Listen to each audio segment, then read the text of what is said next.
I met Andrew at a conference last spring, Wisdom 2.0, and they were getting ready to launch. And so that's kind of how we started our relationship, and we've been talking ever since. And John and I have been talking about mental and training and mindfulness for a long time now, and so really excited to be working with them, and I think you're going to find a lot of great benefit to what they're offering. So thanks for coming out tonight. We got an hour together, so I'm a mental coach. I've been doing this for about 13 years now, and when I played in high school, I would hear the coach say focus, and in my mind I was like, but we never trained that. Like that's like saying someone be strong, but you don't lift weights or you don't do anything to actually do that. And as I kind of went through my life, I realized that the mindset was everything, and that there wasn't a way to train this stuff. Like if everyone would tell you their sport was at least 80% mental, and then we say, well, how do we train that? And it was kind of like this big question mark. So I felt like there was a real opening here, and there was an opportunity. So this kind of became my life's work. And what I set out to do was create a language that people could talk about mental training with, because I feel like there wasn't even like a language for people to talk about. And so I spent a decade or so, I coached high school basketball for years. I've worked with tons of players, just coming up with how do we train the mental side? How do we train this? So we don't just give lip service to it, that we actually like dedicate ourselves to it, put something to it. And so that's why we're here today. I wanted to just kind of tell you about like what we do, how we train, what we do. We've obviously designed like an app. Didn't go so well with the team doing it today or whatever it was. Well, we don't have it. It's on a peer study. Okay. On a peer study, we had a team that didn't listen to that, and we lost by 10. Okay. It's not actually a true study. I just want to make full disclosure. And it was not set up the way it should have been. It was not done the way I wanted it done. It was not done the way I wanted it. So, I'm open for what we want to accomplish today. I can take you through, I have like 4 basic paradigms or pillars that we teach. I can kind of just go over, this is the stuff we train. You don't have to be born with this stuff, but you do have to train. This is not, it's not some magic sauce. I'm lucky enough I get to work with Michael Jordan's mental coach, and one of the main things he's always talked about was Mike was willing to work on this stuff. He was willing to be vulnerable. He was willing to be uncomfortable. He was willing to feel fear and go towards it instead of going away from it. And through all that training, you free yourself, right? You realize all these, mostly fears and illusion, failure, all this stuff. You learn how to work with it and move through it. And it's not like Michael Jordan and those guys haven't made mistakes. They know how to make mistakes and move on really fast. And they know how to not derail themselves when they make mistakes or fail. So one of the biggest things that kind of, if I had to sum it, if I had like 30 seconds to just tell you one thing that kind of stuck with me, it's the best I've ever seen fail fast. That's all it is. They just fail and they immediately move on. And they trust their skills so relentlessly that they'll go fail again. And then they'll do it over and over again. And then ultimately, if they're good, they practice hard, right? And all those other things, that's what allows them to kind of reach their potential, is by allowing them. I'm not saying make the same mistake over and over again, right? But they understand that failure is an illusion. And the single thing that I've seen limit somebody the most is perfectionism. This idea that they cannot make a mistake. That'll derail a great athlete. It'll derail anyone. If they're playing not to make mistakes, they're already done, right? It's a tentative person doing that. So that's just kind of like the essence of all of it. It's like if you're playing to play great and you know how to deal with failure, nothing's going to stop you. If you're not very good at your sport, you're not going to win much, right? I mean, you have to be decent at your sport, but if you're good at it, you're going to allow yourself to play. And if you're playing to not make mistakes and to avoid making mistakes and trying to be perfect, I've seen that limit overwhelmingly talented people, and they just shut themselves down. So mental training becomes, how do we unlock somebody? How do we unlock someone so they don't play out of fear, right? They go for it, and they move on fast when something doesn't go their way. Like that's the essence of all of it, So that's what I've seen, just kind of like observing this for quite some time and doing it with players. And we've come up with a way to kind of teach this stuff and a way to train it. Again, no quick fix, right? If this is the first day you're learning about something, or you're young, you're a 14-year-old, you're not going to figure this out. Like by the time you're 18, if they've gone through your program for 4 years, right, they should have a lot of this language down. They should be understanding this stuff, because we believe repetition retains your realizations, like anything. Once you figure out how, like, a shooter has to shoot every day. You don't, like, I figured shooting out, so now I never practice again. You know, it's, you practice focusing right now. That's always true, right? You always want to be where your feet are. If my feet are in this room, I got to be here as well. And when I say me, that means my focus, my attention, my energy. I've got to be present. I've got to be here in this moment, which is hard. Being present is hard. It's really uncomfortable to be in the moment sometimes. It's really, there's all kinds of stuff that happens. But the greatest athletes ruthlessly come into the present moment, trust their skills, and then move on fast. So that's kind of the essence of what we teach. And I've found that if you can, deep down, everyone has some sort of fear that's holding them back, and mental training is unlocking that. It's not even like we're adding anything new. You just look at a kid, and they have all these layers around them, and you just help them take the layers off. So they go like, oh, right? And they start to perform how you want them to perform, how you see they can perform, how you want them to go out there and do that. And it's just helping them kind of unlock all this stuff. That's what I found this really is. It's not adding anything new. They already have it all. It's just getting away the stuff that's in the way of them. So that's my general philosophy on this. I've coached a kid who played basketball who missed 28 shots in a row. It's the greatest thing I've ever seen. He's the all-time leading scorer in San Francisco history.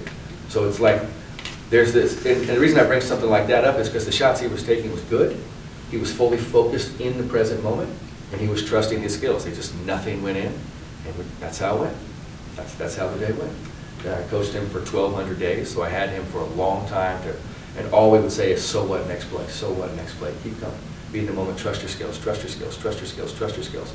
So a lot of people want to be an all-time leading scorer, but they don't really want to deal with what comes with that. How vulnerable is it to miss 28 shots in a row? That's extremely vulnerable, right? But we always preach victory goes to the vulnerable. So he understood, hey, this is where my victory is. Being vulnerable is what I go towards. I don't go away from that, I go towards it. So these, it's just language that you're telling people to help kind of guide their behavior. And if you're with them for years, then you'll see their behavior start kind of going that way. Does that make sense? First of all, does that make sense? So we do, and I'll go over the pillars that we teach. We designed the app, and we designed it where it's a 5-minute mental training workout a day. And by mental training, we learn to meditate, we learn to visualize, we learn about positive self-talk, right? We're all having a conversation with ourselves all the time. Most of the time, we're beating ourselves up. We're hard on ourselves. We would never be hard on someone else. We'll beat our own selves up. So we train them with a technique we call MVP, meditate, visualize, with positive self-talk in the end. That's like what the app is. And we've designed 1,000 workouts. So we're saying that's 250 a year that you could do with a kid. If you have it for 4 years, you can have them for 1,000 of these workouts, and you're essentially doing 80 to 90 hours of mental training after 4 years, broken down into 5 minutes a day. We haven't found anyone to just jump in and do 60 minutes. 5 minutes is hard enough. To get someone to do 5 minutes of this stuff is hard. Than to do it really, consistently. You don't let them do more than 5 minutes a day. No. Well, yeah. I mean, you can. You can go back. You can go back. Yeah. You can't go forward. You can't rush doing any of this. This isn't like, I did them all today and I've got it. That's like trying to. It's like going to the weight room and be like, I'm going to do all this for a year. Yeah, but when I first got it, I was into it. First of all, I'm your biggest fan. I am. I think you guys do a fantastic job. My background, I was a behavior and neuroscience major at Pitt, so I played basketball at Pitt. But and I was into, with the behavior and neuroscience, it's all about psychobiology, the brain, the visualization. Back in the day, in the 80s, before you guys were born, and I was reading the cybernetics, psycho-cybernetics books about those types of things. I was born in 78. Were you? Just so you know. All right, well, that's what I mean. You were playing with your G.I. Joes, and I was playing on TV on basketball. Right. So I wasn't playing with these. And then, but I was just telling, who was I telling the other day? One of my players. I said, I'm a sophomore, and I started a bit, and I had a pretty good career. But my sophomore year, when I was getting yanked out, when you missed. Yeah. And I was telling Grogan. I was telling John Grogan. I was like, believe it or not, when I was a sophomore, I'm playing in the Big East and Patrick Ewing and all these guys too, and I'm shooting. I desperately wanted to hit the rim. Right. I was so, talk about locked up. Yeah. I was so, just, talk about pressure and pressing, back in the day, you're pressing. I can remember, I didn't tell a lot of people this till years later, but I just wanted to hit the rim. Like Don't embarrass yourself. yeah. And I got over it, but I think because of my background when I was studying this stuff, I kept trying to do that. But I think my coaches were doing everything the wrong way. You know, so I try to do the opposite. You know, if you miss, I had a kid go in last night, and I won't mention names, but I said, I put you in at the end of the game, we're in a double overtime game, and you were scared. You know, you were scared. I could see you were scared. He said, I don't want to make any mistakes. I said, Coach, I said to him, listen, I'd rather have you make a mistake and try than go out there and play scared, because you're better than that. Right. I said, but go on, lead Lucid, fear of failure, go through that, listen to it, and you know, because when I first got out, I was already into it, like that stuff. And I told you, you know, and I think basketball is wonderful, but I golf too. It's way better for golf. It is fantastic. So you're not marketing the golfers, Right. because golf is so mental. Right. It's so mental, and We had a couple of golfers do it on their own, like the team didn't do I told it. Hayden Mitchell on my team's a golfer. I said, Yeah. listen, if you're, and this is during the end of the summer, early fall. And I said, if you're not doing Lucid, you're crazy. You are nuts, because this is what it's all about. And so I started listening to Lucid. I'm a 14 handicap, but I won the St. Clair Cup. I won 7 matches. You know, and I think the biggest reason was I was doing all this stuff. Like, I got a shot, you know, this guy's just hit it in the water. I have one shot over this lake, and I'm there and I'm breathing. Yeah. I'm breathing, I'm doing all my stuff, you know, and so I'm a big fan, man. I'm a really big fan. So I think it's fantastic. Right. And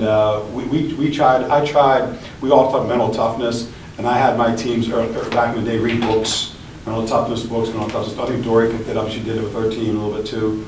And afterwards, and they've done different books, I think Mind Gym. It's a great book. Mine too. Yeah, there's a book that We have it. there was a book that I used, I forget the name of the red book, but I thought it was better than Mind Gym, and then we did like what's his name's Toughness 10-minute toughness. from Duke. Jay Billis. Jay Billis. Billis's Yeah. book. We did that too, so we're trying to get these kids, we're trying to get them to do those types of things, but this is just a really good program. I'm just very fortunate, we're very fortunate to have it and let them go through it. I think it's not just now, it's a lifetime That's what it is. of teaching for That's them. right. And they're very fortunate to have a program like this, because I think you can impact them in a very, very big way beyond the sports. Thank you for all that. So how best can I help today? Like, How does it work? Because I got the app. Okay, cool. And after Tina sent me an email, and I'm a little behind, but I used to listen to it when I went to bed, and I loved it. And after 30 days, it expired. But so my We team's can on. set you up. So Tina, Yeah, I need to get back to it. So I sent him the spreadsheet, so Yeah. we're on it. Okay. Oh, So gotcha. we're on it. So, But yeah. I love it. I think it's, you know, we're very, like Jody said, it's the next piece of the puzzle which we need as coaches, is the mental side of it, especially for swimming, all sports, everybody. So I guess I'm a little behind, but I'm gonna get this, I have the spreadsheet done. How do we? Once you got the spreadsheet done, then I just share it with Andrew and. Okay. and Yeah, his so team. just logistically, I mean, if, you know, for Mount Lebanon, this is very early in our growth. Again, we met Tina right as we were launching the app, and so you know, the whole athletic department's been bought in, John's been bought in, Tina has been very helpful for us. So yeah, I mean, we're providing it for free for your athletes and your teams. So yeah, the logistically, if you just want to get involved, talk to Tina, she'll get you guys a spreadsheet. All we really need is name and phone number. We create an account. Kids can go in and download the app. They'll have a free access. And the only thing I think that we ask, we hope with that relationship is that like, there's a commitment like that the coaches will do with Yeah. the players. Yeah, because we right? think real buy-in, you know, from, at least this is a hypothesis we're testing and we believe in is, you know, there's groups of kids that'll find this, the kids that really want to be great, you know, they have high aspirations of college or professional sports, and then there might be some kids that find it that are at the absolute bottom. They're like, hey, is life worth living? Is it worth showing up to school? Like, everything's going terribly. So we found those two extremes. You know, George calls it ass on fire, someone that has their ass on fire because they're trying to be great, or because they're just trying to live, like they're just trying to survive tomorrow. But really, it's a skill for everybody and applied. And the buy-in comes when, you know, coaches are doing it before practice. So when you say they're playing, we played the Yeah, video. you can play the audio Oh, it's over the all- one We- side. we- It's all- we It's have- a 5-minute audio, and so you can, what we found is that you can start your practice or finish it. Yeah. So it can get them locked in to start practice, or you can do it at the end when everyone's kind of used all their energy and they're kind of gassed. So it's like a video of the day, or can I go back and we have a meet You can tomorrow? go, if you have, hey, this is a perfect one for So today. you can pick, You can pick, you search can go different- back, yeah. Okay. So because I was just playing. most of the teams that that are like have already started are doing it as a daily practice, right? So that then you, especially if you're ahead, you can go back and forth, right? But you can't go forward. You can only go to the ones that you've already done. So I But can I've find done- So I'll I- share with you. Yeah, I put it in the gym, I started putting it in the gym, so class through the gym, they sit down before practice, I think the girls are doing the same thing there. So I had them sit down before practice, we start it every day, and they play it. Yeah. You know, my suggestions, I have a suggestion? Yeah. Please. Is if those things, like, it'd be nice if they're numbered. So there's a So I lot did of things. share- Because I I- gotta always, I I shared- gotta, so, because you Yeah, don't to know know where you are, because Yeah, if it's like- you've gone farther Yeah, ahead, I'm you like want to go 15, back. well, I gotta keep on going, like each one said, we did the realization, we did this, we did this, we did this, we did this, Yeah. and then, so sometimes it gets a little confusing, but, I did share the spreadsheet with you, right? You should have a spreadsheet that I I shared. didn't share with me. So it's like Okay, numbers. so I yeah, sent to my- we have a spreadsheet, so for once a team commits, like that we give it so that the coach can see if you want to go back to a certain number. The other thing that can happen too is that the kids are getting access. So even though you're just doing it as a, Yeah, you're you doing might it be as way a ahead of the team, kid, yeah.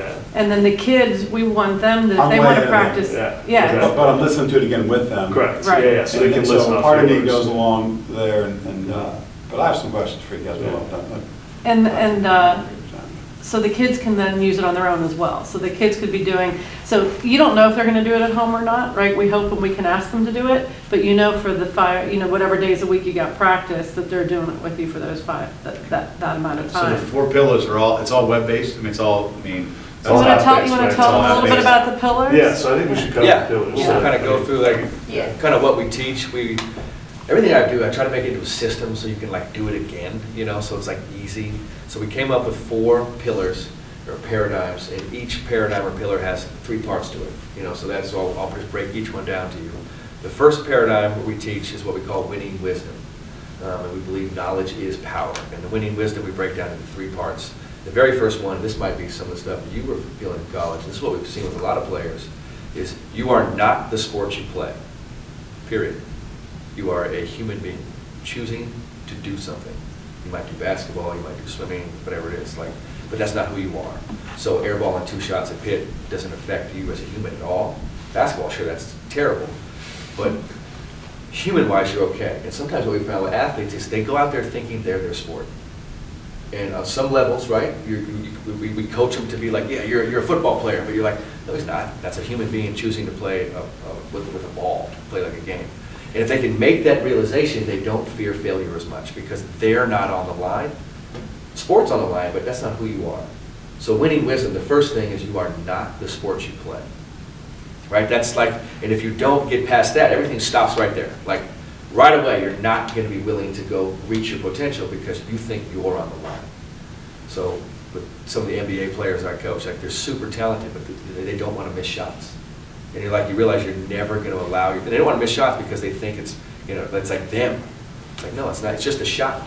Either way, you're going to go home, have dinner, and go to bed. Nothing changes. Right? So that winning wisdom, that first piece is a crucial piece.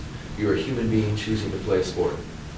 And so therefore, the second piece of winning wisdom is you're free to fall. Because as a human, that's how we learn. Like that's how everyone learned to walk in this room, is you fell down over and over again. So as soon as we tell the kid you can't make a mistake, or you can't fall down, they're just like paralyzed, right? They're out there, totally paralyzed. Does that make sense? And I'm not saying make the same mistake 20,000 times in a row, but I'm saying like you're allowed to miss a shot. You're clearly sitting here talking to me, and I know you miss shots at pit. Like I know that for a fact. Not many. Everybody. You know what I'm saying though, right? You didn't Yeah. die. Really, you didn't, and that's the big, like I'm not gonna die. Cool, let me go be vulnerable and do this, right? But they literally think they're gonna die. And it's subconscious, and they have all this pressure they face. So winning wisdom, right? You're not the sport you play, you're free to fall. The third piece is because victory goes to the vulnerable. The players that understand, that allow themselves to go into that vulnerable space, learn to win. They learn to win. Because they figure out, hey, I didn't hit the rim 3 times at pit. Coach is yelling at me, but I'm still here. And then all of a sudden, like this relaxation comes over you that you realize you didn't die. So going into that vulnerable space is where I see a lot of players get set free. And after that, they're like, wow, okay, so winning wisdom works. I'm not the sport I play, I'm free to fall, and victory goes to the vulnerable. Those three things will allow a kid to not defeat themselves. Now, that's hard. That means you have to feel vulnerable. Like, that means you have to feel vulnerable. So that's up to how you guys coach, you know, I mean. Yeah, you guys can create a space for them by saying, hey, you're valuable as a human being. Now let's go talk about your performance, right? Let's go talk about the sport. Because I know me as a player, when coach talked to me about all the things I did bad, I was like, ah, coach hates me, right? And if, you know, to a man or to a person, like, if you talk to your coaches, all they wanted was the best for you, right? But sometimes as a kid, when your emotions are involved as a coach and as a player, you don't hear any of that. You hear, coach thinks I'm a terrible human being, coach hates me, coach never wants to see me again. And so, like, again, providing that as a coach too, saying like, hey, you're a valuable human being. I want you to unlock your full potential in this sport. If that's what you want to do, let's talk about that. So that's how you can like coach them through that winning wisdom piece. And they're good. And the big thing is like they're going to feel fear and they got to go into it. It's not. There's no such thing as fearless, right? It's like I feel the fear, and the reason I can go into fear is because I know I'm a human being. I know I'm free to fall, and I know victory goes to the vulnerable. So when I feel these things, I go right towards it, and I know coach supports everything about that. And I'm praised when I go do that, regardless of the result. And I've seen that really helps people feel safe. And they're like, wow, I'm safe to like go get it. And the coaches create that space. And we with each one of our pillars, we have a question that we ask to help build awareness through the player. And the question for winning wisdom is, who are you? Who are you? I'm a basketball player. It's like, okay, yeah, there's more than that. I'm a human being choosing to play basketball. This is what Kobe Bryant figured out that he says separated him. He was like, I'm not a basketball player. This is what I do. So therefore, it doesn't matter. Like I can go for it, right? So it's a big realization, that wisdom. So does that make sense, everyone? Yeah. And nothing I'm saying is like a fact. This is just what we've found kind of helps people. You're welcome to be like, this is garbage. Don't do anything you don't believe it. Like, you know what I mean? Like this is just what I've found coaching people that I found works and psychologically helps them kind of, the deepest thing they fear is that they're like a failing athlete. If you let them know, man, you're human, you're always okay. You can fail miserably in sports and we still love you. Oh, right, because if you trace the best athletes, they fail more than anything.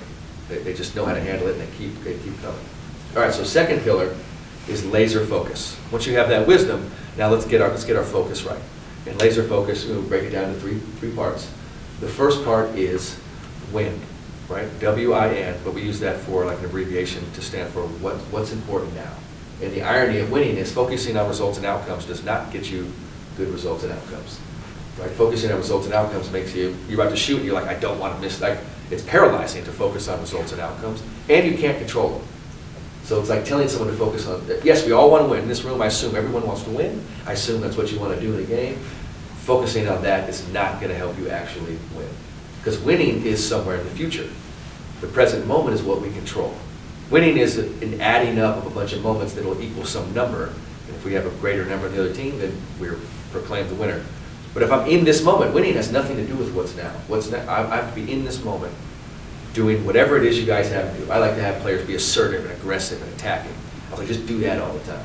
I don't care what happens after that. We should be assertive and aggressive. All right. So those are actions they control right now. What's important right now in this moment. And if I've trained them to play the sport I'm training them at, then we'll be okay. Does that make sense? So it's like forgetting about results and coming into to win. I actually got to lock in right now and do my thing now. So the second piece of laser focus is what we call play present. The goal is I got to play present. I have to play present in this moment. This moment is the only moment I'm alive. This is the only moment I can compete. I can only make a play in this moment. So you have to be present when you play. So they have to use their eyes. They have to see what's happening now. We do breath training. Your breath is happening now. Anything to help someone become present. Being present is hard when you feel like your life is on the line, right? So going back to winning wisdom, what takes someone away from being present? I don't want to fucking be here if I'm going to die. Or like, you know what I mean? That feeling of like, I just trying to hit the rim. Like the present moment is so uncomfortable. So the real skill becomes, because it's hard to be present, the third part is called next play speed. How fast can you refocus when you lose your focus? That's the skill. You might lose your focus 500 times, bring it back to the present moment 500 times. And when we lose our focus, people usually go to pre-living, which is pretending they know the future and like bring it into now, and like, or reliving, bringing the past into what's now and pretending that's here. None of us know the future. We can't do anything about what already happened. So we got to be present, but the next play speed is how fast do I come back? So you can track players, you can visually watch a player if they're not moving on to the next play. You can see them. They're like in their head, all of a sudden they're like, their body's not moving forward. Right, you can see it. So that's laser focus. Those are the 3 pillars. And the question we ask someone is, where are you? Right? Your answer should be, I'm right here. Because if you're not right here, like, where are you? I clearly see your body. Right? So we have to train our focus in everything to be in this moment, and we use, I say, be where your feet are. Like if your feet are in this room, I got to be here too. And being present can be very hard. And anytime I'm speaking in front of a group, all you have to say is, hey, in about 20 seconds, I'm going to call one of you up here to do my favorite dance, and you have to do it. That's the deal. And everyone in the room all of a sudden is like, oh my God, is he going to call on me? What's going on? And everyone gets a feeling of like an anxious feeling. And I'm like, what did that do to you right now? What's the present like right now just because I posed this question? People are like, wow, it feels uncomfortable. And their first instinct was like, oh, don't call on me. And what you need to do is go call on me, man. Let's go. Yeah, I feel it. Call on me. Because victory goes to the vulnerable. I'm safe. I know if I fail ruthlessly up there, I'm still a human being. So you're trained. What mental training does, it helps coach you through situations. It doesn't change how you feel. It's just you have a new perspective on what those feelings are. Does that make sense? You still feel the same awkward feeling, just know you're actually okay. All right, so that's laser focus, and the question is, where are you? Your answer should always be, I'm right here. The third pillar is supreme confidence. And we talk about confidence as an action, not a feeling. You're going to feel all kinds of ways. That's part of being a human. You might feel happy, sad, scared, fearful, joyous. It's all going to be there. You might feel all that in a 30-second period in sports, right? Sports, every emotion comes out. So we don't want you basing your actions on how you feel. We want you basing your actions on acting a certain way.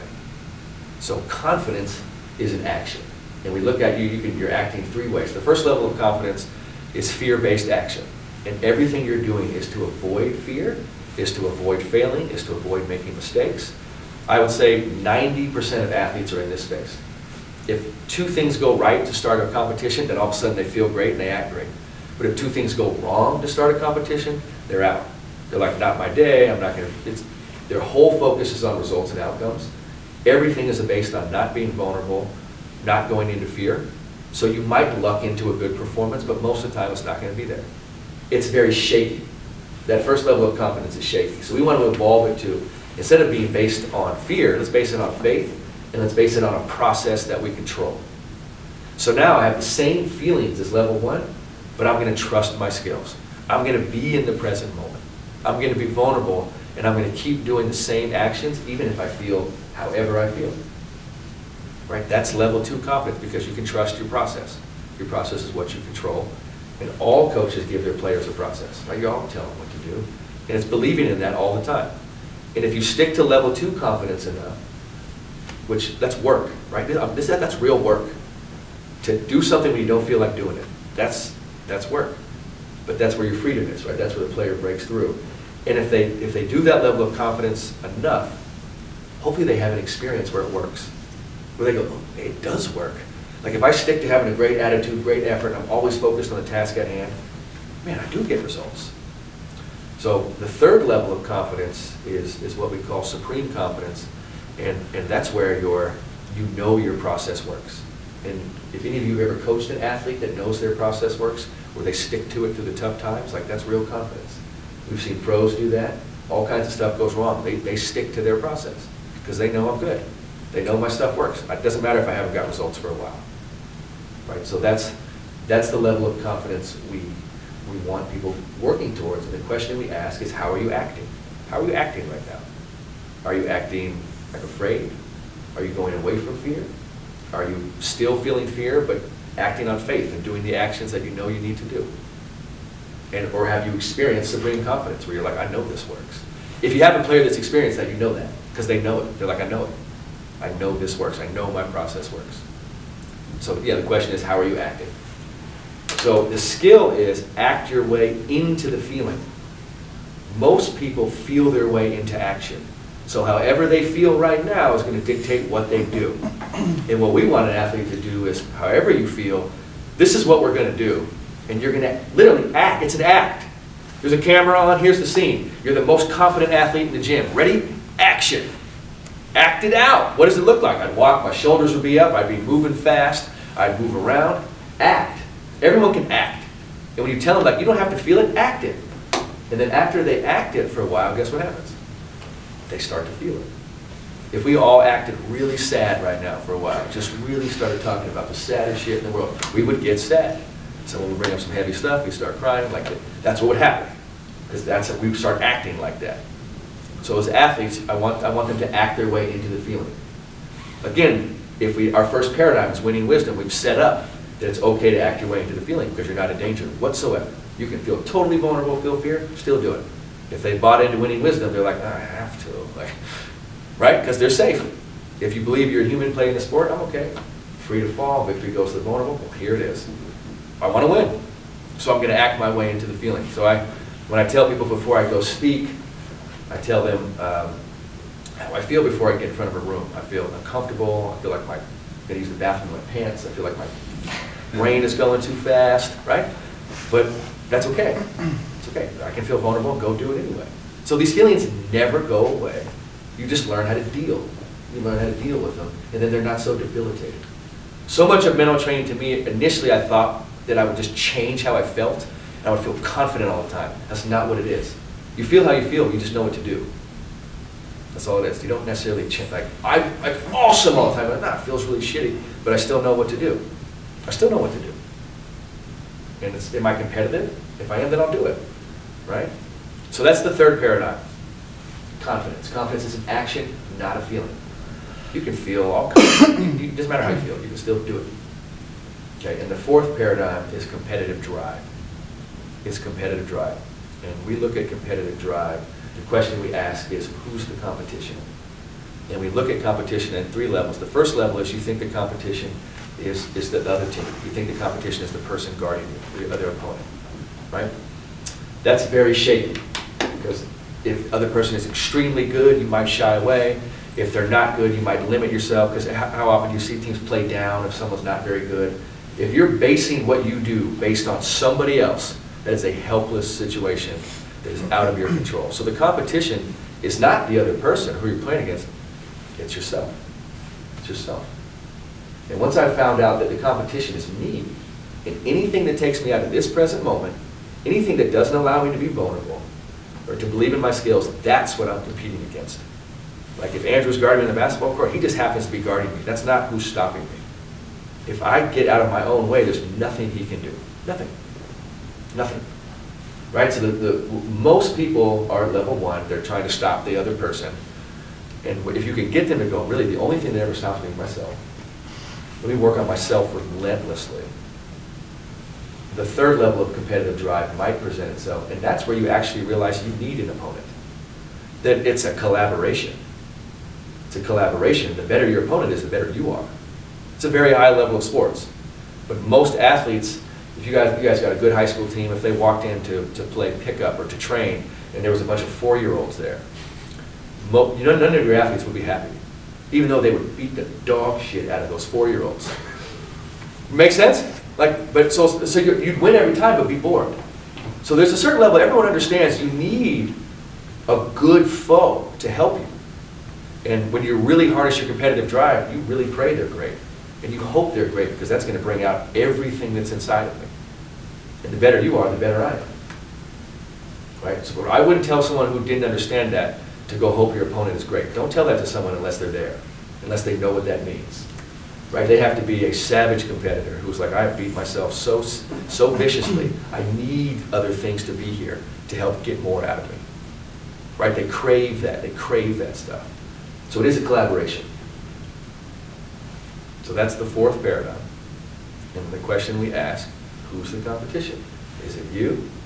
Is it me? Or is it we? Ultimately, it's we. You collaborate with everything. But start off by going, okay, it's not you, then, okay, it's me. At least start there. I got to work on my own self, and you go from there. So those are the four paradigms. That's what we teach: winning wisdom, laser focus, supreme confidence, and competitive drive. And if you do everything on there, you cannot lose. Other team might be better than you, and you may not have as much points or whatever it is, but you did not beat yourself. It is impossible to do those four things, paradigms, and beat yourself. It's impossible. You cannot beat yourself. You might be terrible at sports, but you're not going to beat yourself. You know, so no quick fix. What we want to do is get that language into someone's head over and over and over and over and over again, so they find themselves in a vulnerable situation and they just coach themselves right through it. And you're just watching someone coach themselves through all these situations. You know, because ultimately they need to be able to hear their own voice. Like the coaches are the start, but then ultimately they have to be able to communicate with themselves and develop that. And so how we train the four paradigms is with the app, right? It's a 5-minute daily MVP, which stands for meditation, visualization, and then positive self-talk. 3 tools to help train your mind. Meditation is not about clearing your mind or having this perfect serene mind. It's just kind of accepting what's going on and being with it. Everyone thinks you have to like clear your mind. It's not true at all. Just sit there and like, there's 1,000 thoughts going on in your mind. Hey, then I'm going to be with that. That's here. And then you make peace with that. Visualization is so powerful, your brain doesn't know the difference between imagining something and actually doing something. So if you can use that tool to your advantage, you can see yourself getting through situations. You can be an architect in your own mind to see yourself. Like, say you're working on a laser focus. You would go and visualize and see yourself working through whatever you're challenged with laser focus. Like, that's how you would train that paradigm. And then the P, positive self-talk, we're all having a conversation with ourselves all day. It may as well be helping us, right? Thoughts create feelings. Most people act on feelings without realizing what caused that feeling, right? We could all be in the same situation, something happens, and we all feel differently based on how we all respond to it. So, yep, those are the 4 paradigms. That's what it is. I mean, again, we designed 1,000 of them, so we know it's not a quick fix. We know it's a lifetime's work, really. You know, I'm 38, married with 2 kids. I never stopped working on this stuff. It's every day of my life. Working to be present, working to be in the moment, working to be vulnerable. Being vulnerable sucks, you know, like it sucks. So it sucks that I know that being vulnerable is where you win, though, because you're like, I have to go do it. I have to go do it. Then you do it, and it wins. You're like, wow, that does help. You know, like, that's great. So all that stuff is not rocket science, right? It's pretty straightforward. And what I try to help coaches with is help that language be around how they coach people, so they can, you know, unlock players they're working with. Well, you haven't said a darn thing I don't know already. From you. Right. Okay.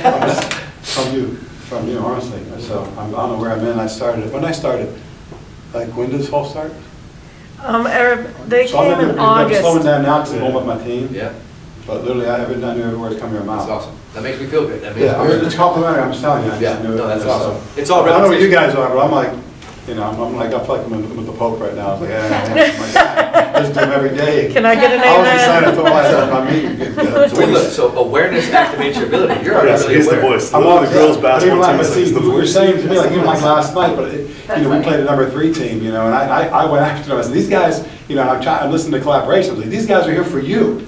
They're here for us to Yeah. get better. Our goal is to get better as a group, as a team. That's our ultimate goal. That's right. You know, we're not gonna, these guys are here, and we're playing a number 1 team in 5A on Saturday, number 1 team on 6A on Tuesday. We're playing everybody these next 3 days. Right. I said, it's all about trying to get us better. It's all about you.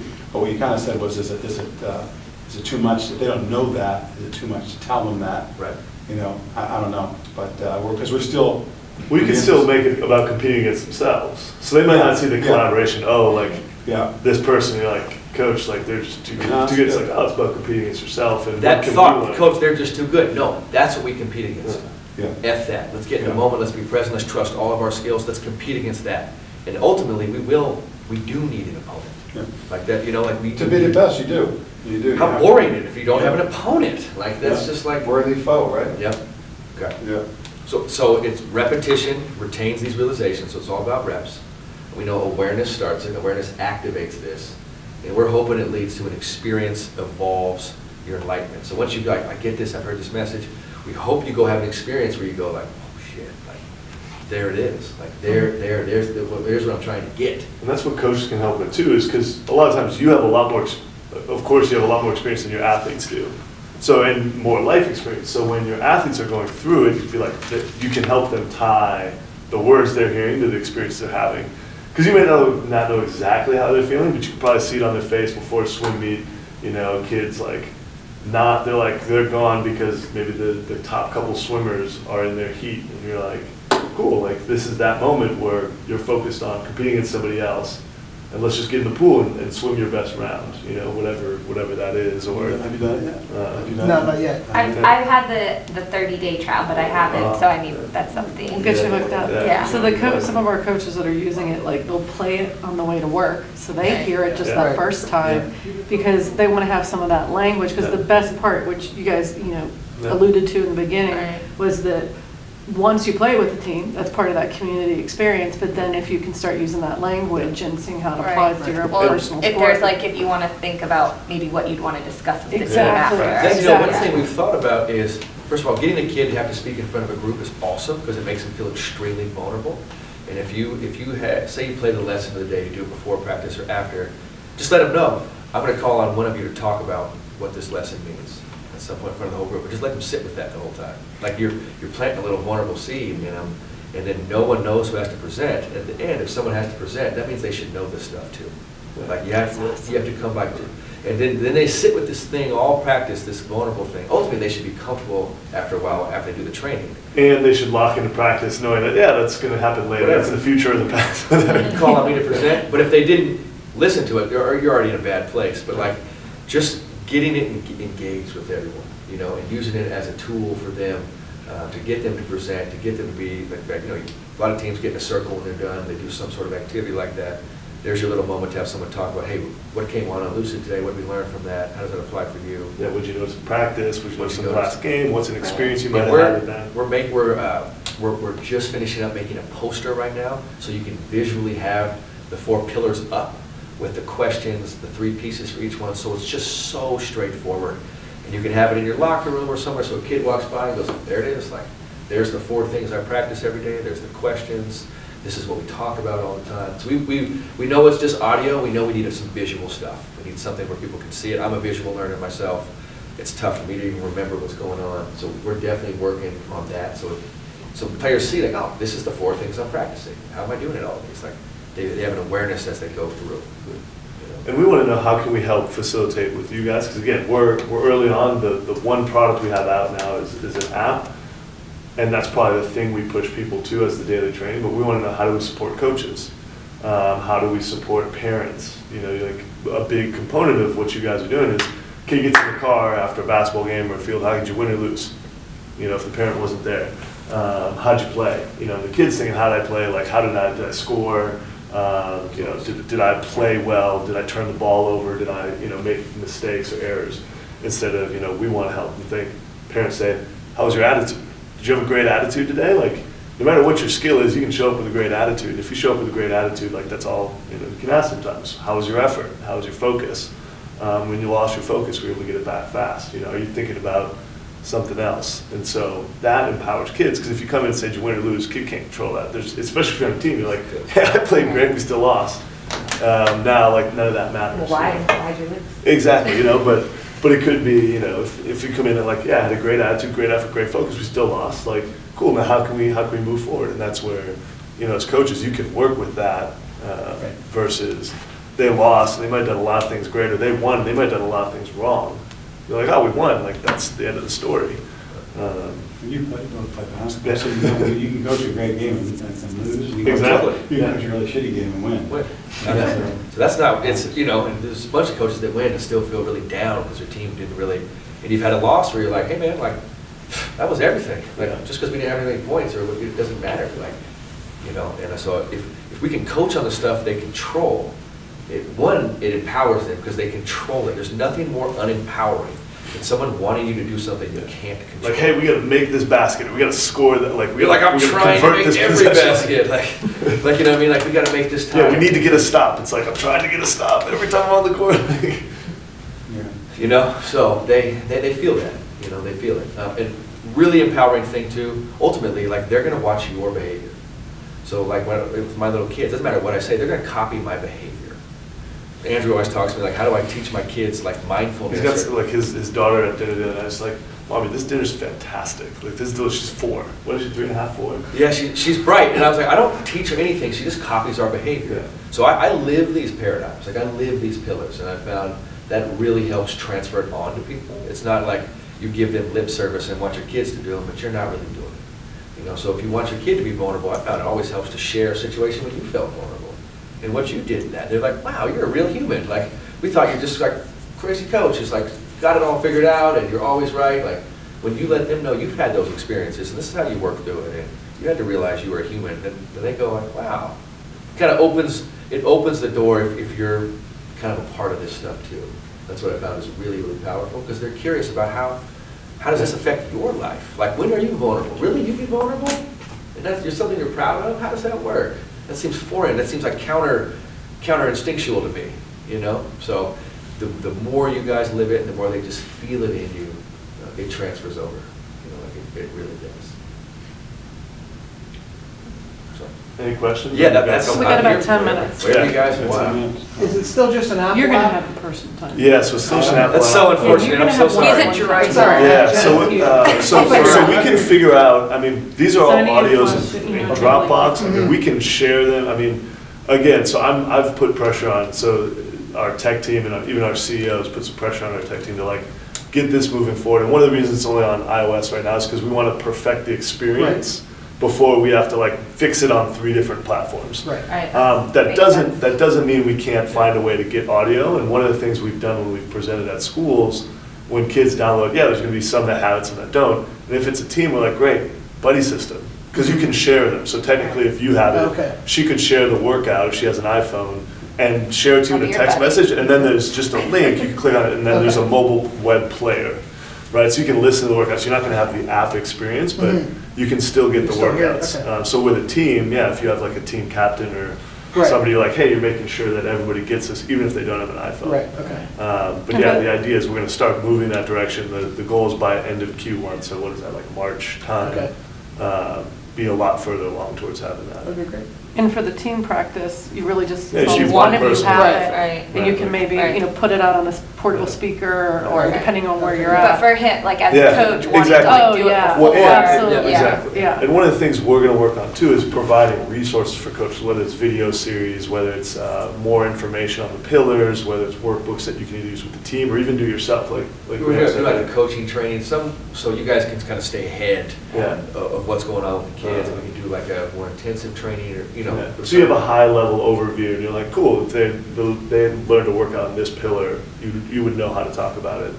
Also, that one of the things that came up earlier that I'm excited about, especially with you guys, because we're able to be here, we're making an investment with you guys, is learning from you guys how you use it in practice. Like, how does it come up? You know, with the baseball coach earlier, they were doing a drill, the baseball team was doing a drill with Graham on focus. We were talking about, he and I were talking while he's watching, like, how do we incorporate this into their hitting drills, into their fielding drills, so that the stuff that they're hearing in the app is being broken down in drills, so that they're repping it out, so that when a game comes, they're like, cool, I've worked on the physical skill and the mental skill together, you know, now I'm in the game and it works. So on the coaches resources eventually, I mean, we're probably gonna be back out in March sometime. As you guys are using this, we might want to sit down with you and even record that and be like, this is a resource for other coaches. You know, basketball coach, how did you apply this? Field hockey, lacrosse, how did you guys really apply this in sport-specific drills? And now that can help other coaches and other athletes know, oh, like I'm a lacrosse player. Like Graham's out throwing out basketball references. You know, he's talking about Kobe, but like I need to know, Right. Right. like, how do I apply this to the specific thing I'm doing, because I can't quite translate. So. And then in an effort to try to get the whole, like, my goal is like the systems, right? Like how the systems approach to penetrating every level, right? So we're doing this with athletes, but then we'll have that presentation tomorrow night with the community, trying to push it out to the youth and to the parents. And then we're talking with John about actually having on the Mount Lebanon homepage, on the athletic homepage, there'll actually be like a Lucid subpage. Yeah, Where so we information, can, so like resources. parents then, Yeah. you know, are hopefully learning that language, and we Right. all have that Yeah. That's common ground. common Yeah. language, yeah. Yes. So ultimately, if the parents are bought in, you guys are bought in, you're creating a space for that kid to really get it, and really learn it, and then be supported by their team, their parents, their coaches, and their community. So we think that's a really cool thing that Tina and John have spearheaded, and that's why we're so excited to be here every time we come out. I mean, it feels like so much is being added, and hopefully we're continuing to add that value back to you guys. It's really valuable for us to get this feedback and to sit with you guys. I'll iterate again, like we're always available. So I know Tina's like, oh, I don't want to bother you, Like, it's not a bother because we're learning, right? I'm trying to stop that. Yeah. I don't think, Like I'm changing my language. Yeah, like our goal is to get this to youth sports, right? Like nobody's been able to get this type of training, like physical training, weightlifting has now like spread where most high school kids are like, all right, if I'm playing a sport, like I may not want to do it, but I got to do it.